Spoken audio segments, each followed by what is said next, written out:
Hey guys, Biddy here with a tutorial on Tesseracts. Today my goal is to show you everything you need to know to get started using Tesseracts, from deciding what type you need to all the machines and the resources needed to start using them.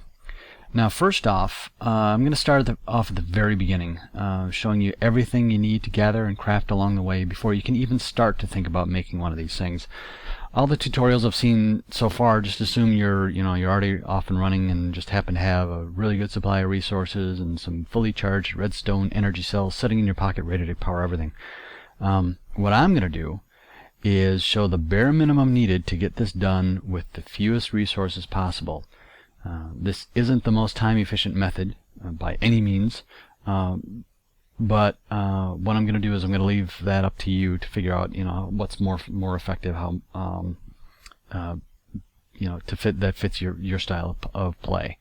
For those of you that want to skip over the parts that are obvious to you, you'll see some bookmarks down in the description. I'll set up a bunch of bookmarks so you can just skip to whatever part you want to see. So let's get started. Obviously the first thing you're going to need is to get some wood for a crafting table and a wooden pickaxe.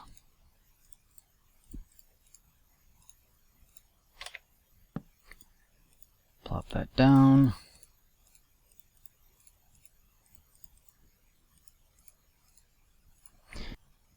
Take that and go get yourself 14 cobblestone so you can craft a stone axe, a stone pickaxe, and a furnace.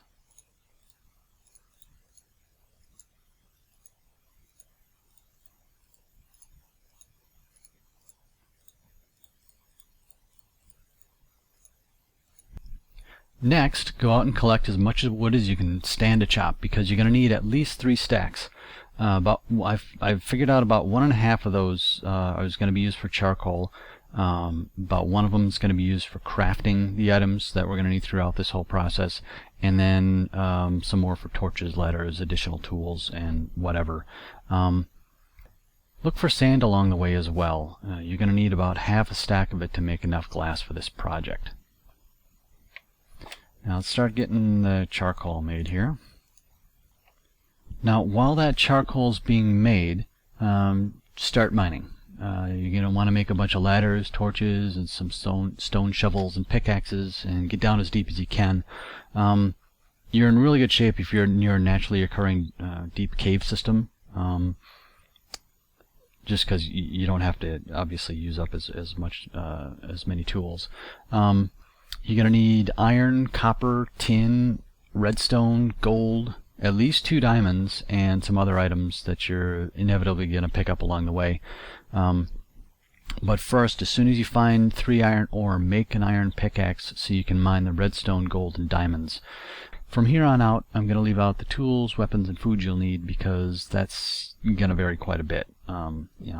Just depending on how long you're down there and how lucky you are. Now, these first machines technically aren't absolutely necessary, but quite frankly, you'd be a fool to skip them just because of the resource advantages. There are a couple of paths we can follow here. You've got Buildcraft and you've got Thermal Expansion. Both have their benefits and disadvantages, but in the terms of resources needed overall, Thermal Expansion is the hands-down winner in my book. So that's what I'm going to show you here. So to get started, all you really need is a pulverizer, a Stirling engine, and a lever. So we're going to need 6 wooden planks, 9 sticks, 20 cobblestone, 6 iron ore. Remember, we haven't done anything to make things more efficient yet, so that's going to be 1 per here. 4 redstone, 2 copper ore, 2 flint, 5 sand for the glass that we're going to need, and 2 gold ore. So what I'm going to do is start smelting this down. Be back when all this stuff is ready.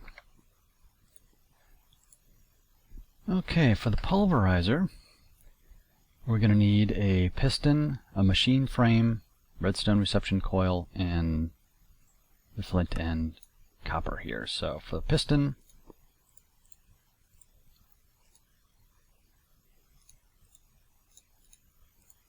that together real quick. Oops.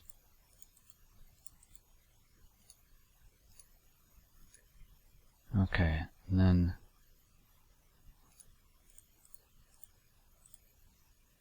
actually I will show you that recipe real quick. I'll only show it to you once here. We've got 4 iron, 4 glass, and gold.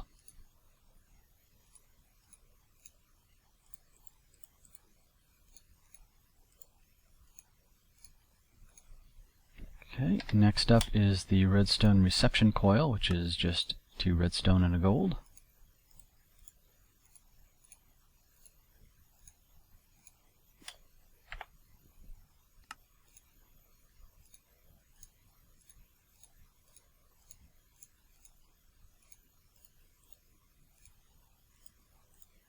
And there's our pulverizer. Now, we also need the Stirling engine.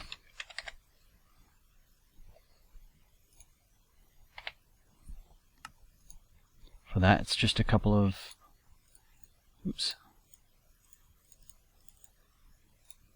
For that, it's just a couple of stone gears.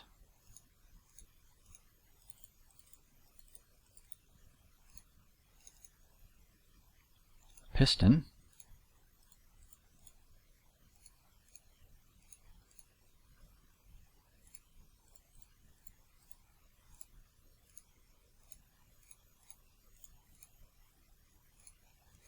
Piece of glass, cobblestone, and then, of course, the lever. Alright, we're all set. Let's make it day. Plop that down, come around the back or side or wherever you want to do it. Plop down the engine and put down the lever and turn that on. Let's go ahead and toss in a couple of coal or charcoal to start powering this up, because we're going to need actually quite a bit of power throughout this whole process. Now if you have the resources, you may want to add more engines just to kind of speed up the power collection, but it's not really necessary. From here on out you get double the number of ingots from each ore you collect, plus the occasional byproduct, and that will actually be important a little bit later. So next up is the Igneous Extruder. And in my opinion, this is the best way to get the obsidian that you need. With it, you don't need to go digging for 3 diamonds and go through the risk of, to make that diamond pickaxe, and go through the risk of mining it out of the lava pools. I can't tell you how many times I've died and lost everything I was carrying because of an accidental key press while mining obsidian. So to make the Igneous Extruder, you will need 3 wood planks, 4 cobblestone, 4 iron ore. Remember, we can pulverize these now, so we'll be getting twice the amount. 2 redstone, 1 tin, 8 sand, and 1 gold ore. And I'll be back when all that's done. Now, throughout the pulverization process, you will get some bonus items. For tin, I just ended up getting a pulverized iron out of it, and occasionally you can also get, while you're pulverizing the iron ingots, you can get pulverized ferrous metal. That is a key ingredient in something coming up here, so hopefully we'll be getting that next time we do some iron. Okay, now that that's done, you'll also see I'm going to keep track of the extra stuff that comes along, and just kind of leave it up in here and use it as needed. So what we need to do here for the Igneous Extruder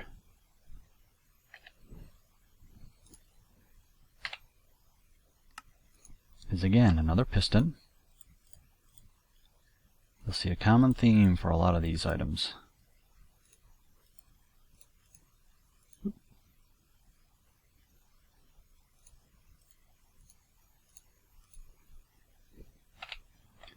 There's a new item here, the pneumatic servo, which is just 2 glass, 2 iron, and redstone.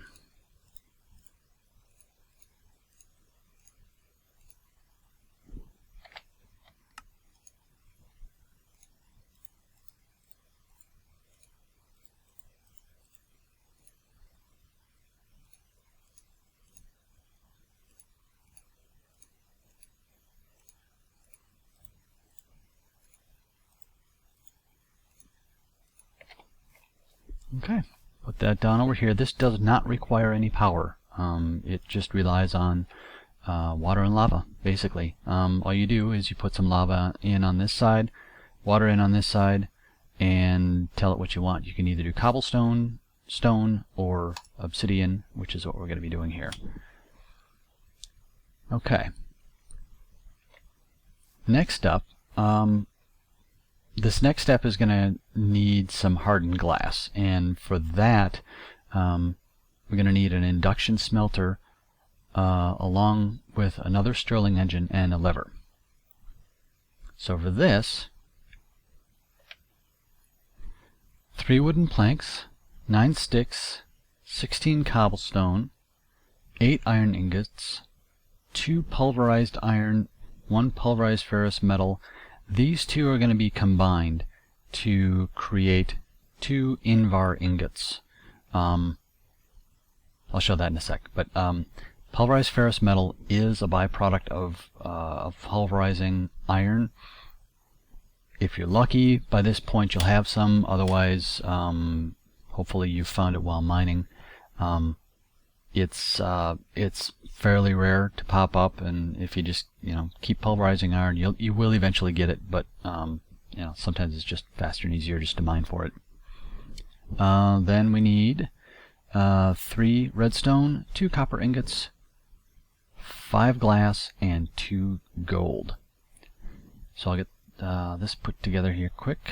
Well, first I'm going to put these two together to create the Invar blend. You see you get 3 of those. So I'll quickly smelt that. Okay, for the induction smelter, it just takes a bucket, 2 Invar ingots, the machine frame, blah blah blah. So get started on that.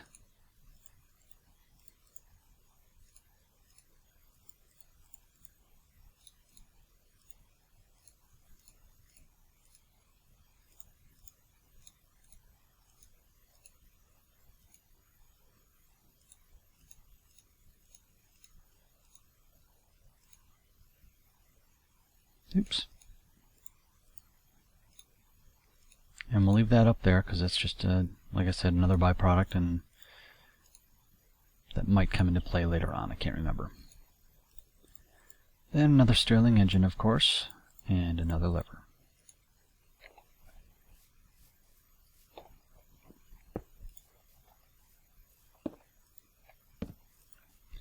And the usual getting that set up, we'll toss in, let's do 3? Sure, why not? Get that rolling. Let's see how we are. Okay, we're good on that. I won't need to fire that up yet. Now, the Tesseract Frame. Okay, you're going to need some obsidian for this, and this is where the Igneous Extruder comes in. It's easiest if you craft 4 buckets first, so that you can collect enough lava and water to fill each tank in one shot. You can create more if you want, but I consider this to be the bare minimum. So I'll get those buckets made and come back and show you how that whole thing works. Okay, so we're going to pretend that I just go ahead and find some lava and take care of this stuff. So the easiest way to get this the lava and the water in here is you just take your bucket and you right click on the front, and that will automatically put it into the proper tank. So I'll just go ahead and get rid of those, and then do the same here.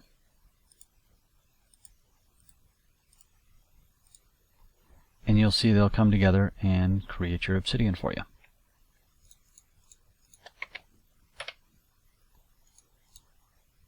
Two runs through this, and we'll have 8, and we'll go from there. Okay, so now we just take those and toss them in the pulverizer.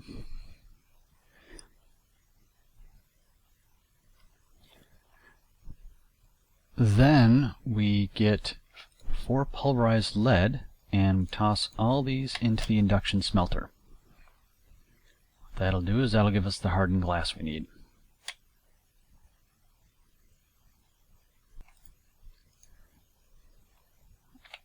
Okay, so then we take these items here.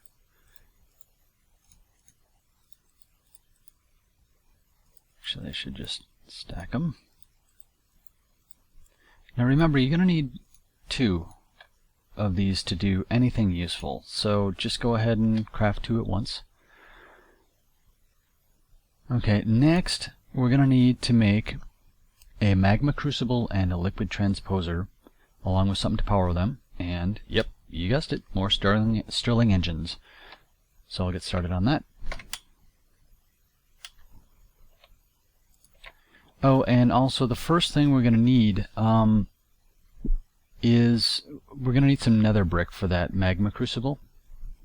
So obviously we're going to need to take a trip to the Nether. That is going to take 10 obsidian, 1 iron, and 1 flint. Obviously, I'm not going to waste your time with that, so I've already created it here. Now, in a perfect world, another fortress is near your portal, but in most cases, it's still a long and dangerous slog to find one. Fortunately, there is a safer and faster way to get Nether brick, and so what we're going to need to do is go and collect a minimum of 4 netherrack and 1 soul sand, and then this thing's made a liar out of me. Okay, I'm still going to show you this other way of doing it. Let me search around a little bit, grab some soul sand and netherrack, and head back to the base and show you what we need to do to make the nether brick that I've already found here. Oops. Okay, so now that we have our 4 netherrack and 1 soul sand, what you do is you come over to the Induction Smelter and toss them both in there, and that will then should create you 2, I believe. Yep, creates the 2 nether brick that we're going to need for this Magma Crucible.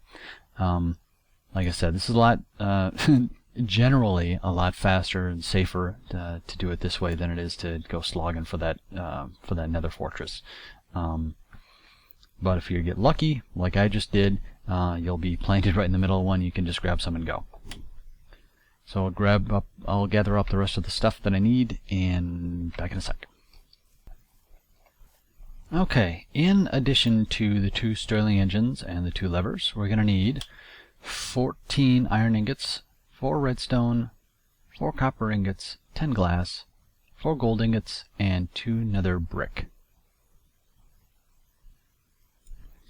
So let's make the Magma Crucible here, if I can spell. Some of these parts look familiar, I'm sure. In fact, I'm going to hold off.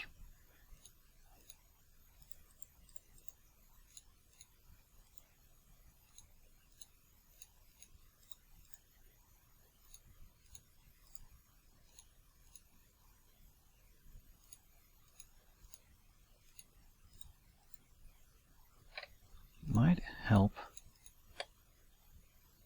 to make the bucket.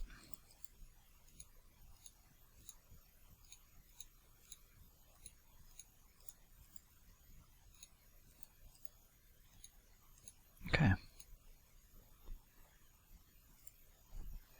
Now for the Liquid Transposer.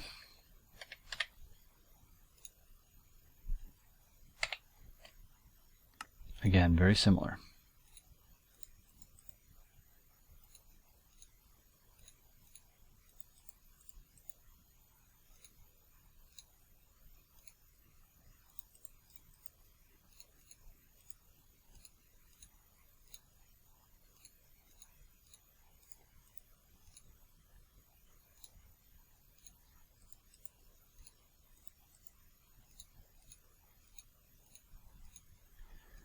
Okay, now for these 2, we're going to want to put them right next to each other. Make sure the Magma Crucible is on the left and the Liquid Transposer is on the right. That's pretty important because you've got the default configuration for the Magma Crucible, its output is on the right hand side, and the Liquid Transposer, the input, is on the left. So it makes it a lot easier. You don't have to use any pipes or anything like that.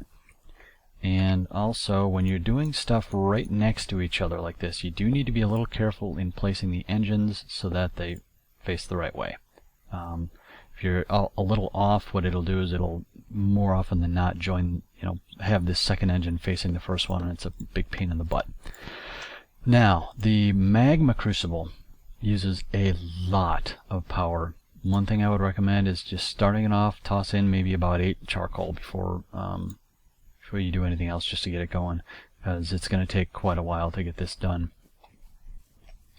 The Liquid Transposer doesn't take a whole heck of a lot. So now for the next step, while those are charging up, we're going to need to start with some ender pearls. There are a few ways of getting them, but obviously going out and hunting down endermen in the overworld is not fun, takes forever. Going to the end isn't smart when you're starting out, and especially when you don't have a way back.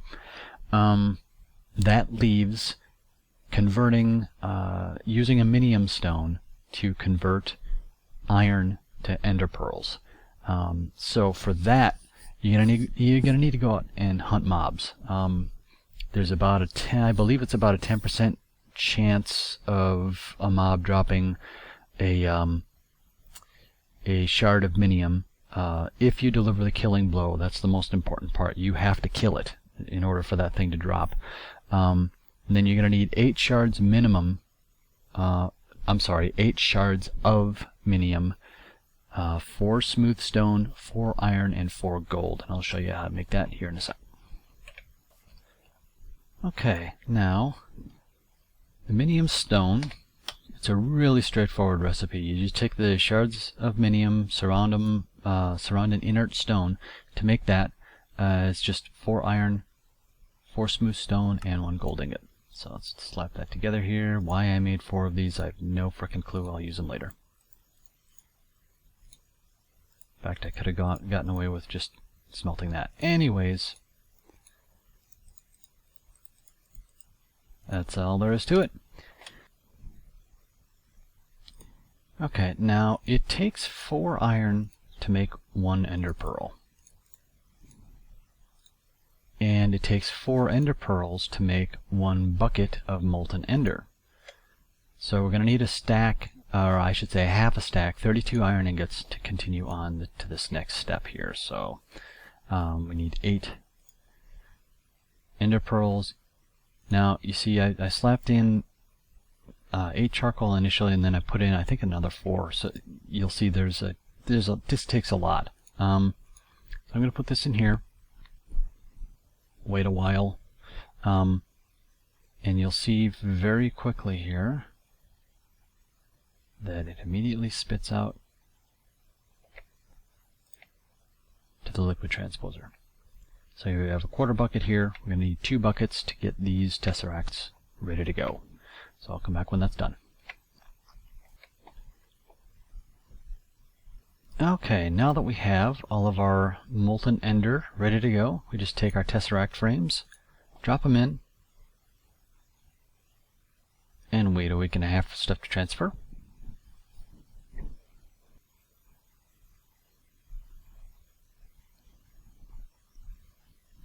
And now we have our 2 Unattuned Tesseracts. There's one more step we need to go through to get these set up to be used for one of the 3 ways. You've got the Energy Tesseract, the Liquid Tesseract, and the Item Tesseract. I'll go over that in a minute, but first, okay, up to this point there's really no variation on the recipes. So for raw materials, so far we've needed just roughly 3 stacks of wood, 86 cobblestone, 4 smooth stone, 41 iron ore, pulverized ferrous metal. You can almost be guaranteed to have at least 1 throughout this process. So I wouldn't consider mining for it, but if you do find some, use it. 15 redstone, 5 copper ore, 5 tin ore, 3 flint, 30 sand, 6 gold ore, 18 obsidian, 2 diamond, 2 lead ore, 2 nether brick ore, 4 netherrack and 1 soul sand, and 8 shards of minium. It's, you know, really when you look at it, for the capabilities of the Tesseract, for as powerful as they are, it's really not a whole heck of a lot of materials when you really get down to it. Yeah, it can be a hassle getting some of them, but overall it's pretty reasonable. Okay, next up we're actually going to create the Tesseracts themselves. What I'm going to do is I'm going to start off with the Energy Tesseract. Alright, for each of those, let's see, I take that back. For this one you need the redstone conductance coil. For the other ones you're going to need a pneumatic servo. The recipes are very similar otherwise. So, let's get started on this. Redstone conductance coil, of course, is the redstone and the gold. Oops, I'm sorry, that's a reception coil. It's electrum that you use. For the electrum, it's just 1 gold, 1 silver, dust together. And here, I'll just go ahead and pull this off of here. We'll give you 2 electrum. Okay. So we do that. That gives you your conductance coil. Now, for the rest, you toss in an unattuned tesseract, some silver, some lead, and if I can spell, that gives you your energy tesseract. Next up is the liquid tesseract, which you just need your pneumatic servo. Very straightforward. 2 iron, redstone, 2 glass, and you're done. I'm going to make 2 of these because I'm going to need a second one for the last one. Alright, so now plop one there. Oops, that is tin, I believe. Yep, tin and silver.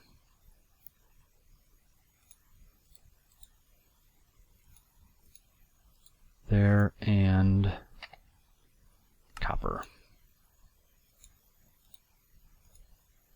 That'll get you your liquid. And the item tesseract is tin, the pneumatic servo, tin, silver, and more tin.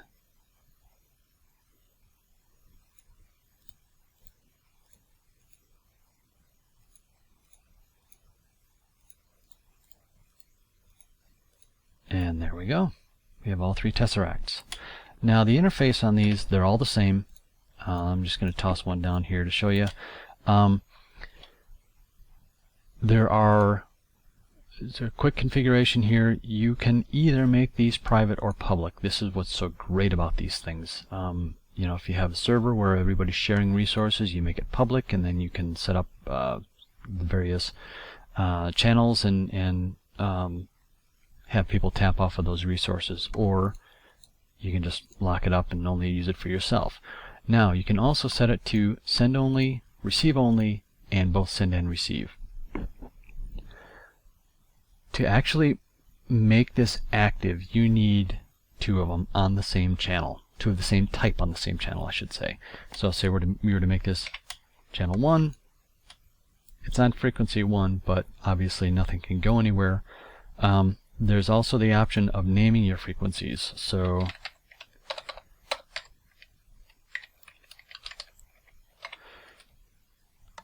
now that is saved as frequency 1.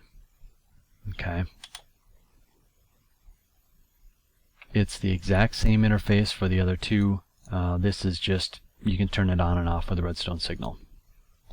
That's all there is to them for the interface. It's a pretty nice setup.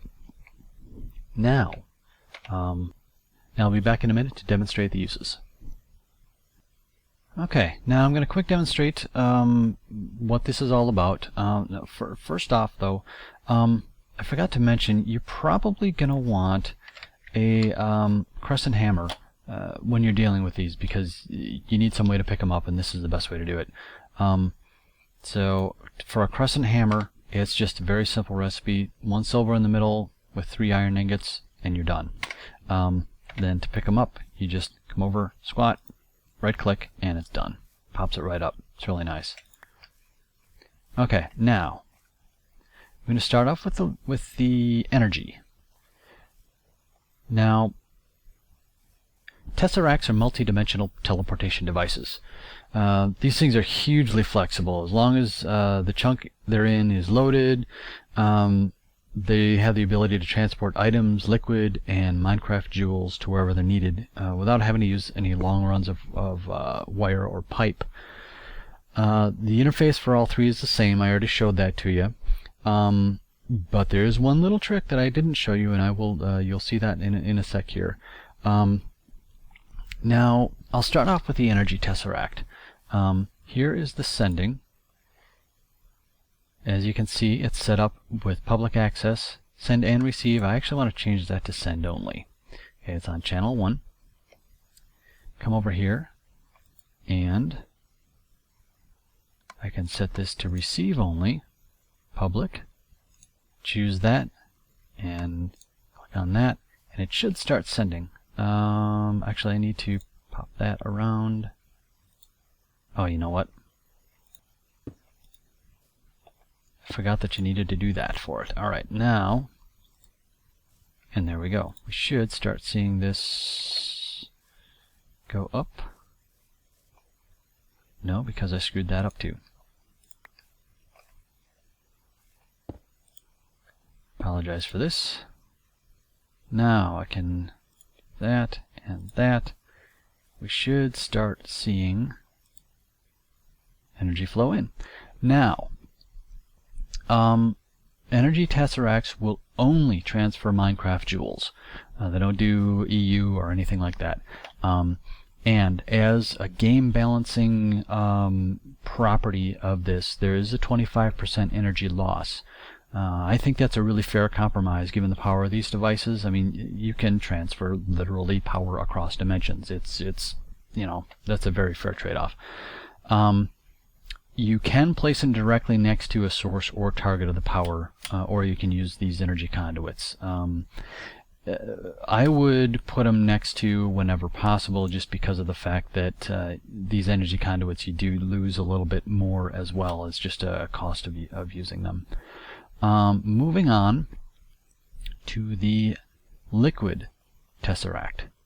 What I've got here is just a bunch of water coming in here. Liquid. It's set to, now it's set to send only. Now you'll note this is also frequency 1. What's really nice about these is each set of frequencies is a different set.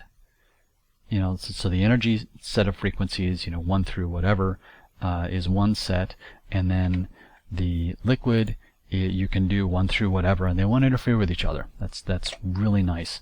And then come over here, set that to receive only, turn it on, and boom.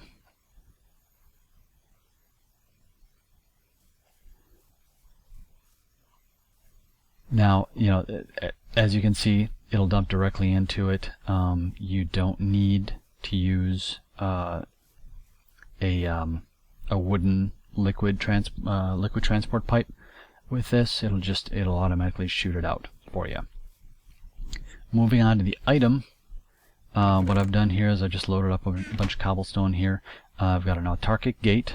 That is just, you'll need to look that up. That's not something I'm going to cover at this point. So now you see there's item 1, channel 1, send only. These are golden buildcraft pipes, golden transport pipes. This is set to receive only. This is all ready to go. It's the stuff is flowing, so I just need to turn on this autarkic gate.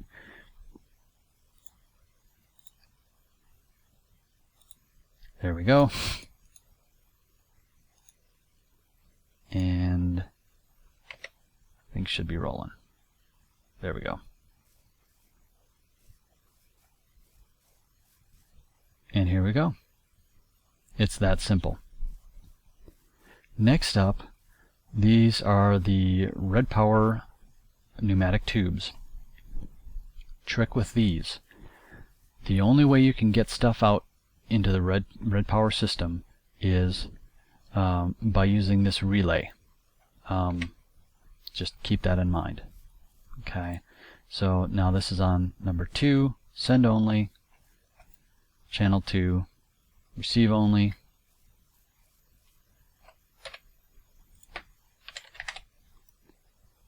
Slap down a timer. Yeah, let's bring this down to 1 second. Might help if I actually loaded it up.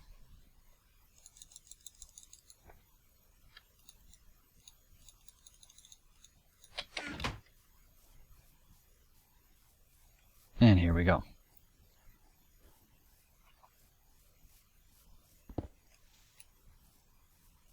Now we can also, you'll see that it kind of jams up, so it doesn't toss things on the ground like the Buildcraft would do. Now, what you can also do,